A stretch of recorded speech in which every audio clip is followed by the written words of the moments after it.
আসসালামু আলাইকুম বন্ধুরা, আশা করি সবাই অনেক অনেক ভালো আছেন। চলে আসলাম আজকে আরেকটি ভিডিও নিয়ে। আজকে যে ভিডিও নিয়ে কথা বলবো সেটা হচ্ছে থাম্বনেল। ইউটিউব থাম্বনেল নিয়ে আজকে কথা বলবো। আপনার ভিডিও যত কষ্ট করে আপনি বানান না কেন, যত এডিট করেন আর যত সুন্দরই হোক না কেন, যেই পর্যন্ত না আপনি একটি ভালো থাম্বনেল ব্যবহার করছেন সেই পর্যন্ত কিন্তু আপনার ভিডিওতে ভালো পরিমাণ রিচ আসবে না। আপনি যদি একটি ভালো থাম্বনেল না ইউজ করেন তাহলে আপনার ভিডিও ডাউন হতে থাকবে, আপনার ভিডিওতে ভিউ হবে না। এত কষ্ট করে 3 ঘন্টা 4 ঘন্টা লাগিয়ে এডিট করে একটা ভিডিও বানালেন, কিন্তু ভালো একটা থাম্বনেল না থাকার কারণে আপনার ভিডিওটি ভাইরাল হলো না।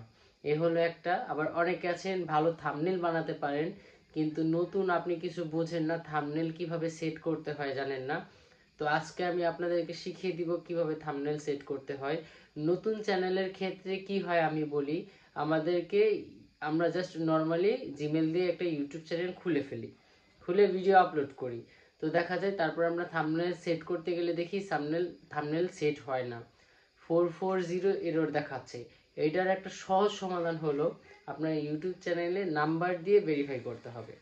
সেটিংসে যাওয়ার পরে, ইউটিউব স্টুডিওতে সেটিংসে যাওয়ার পরে ওইখানে হচ্ছে নাম্বার দিয়ে ভেরিফাই করার পরে হচ্ছে আপনি লং ভিডিও ছাড়তে পারবেন এবং কি থাম্বনেল অ্যাড করতে পারবেন। এই ছিল আজকের ভিডিও। এই পর্যন্তই।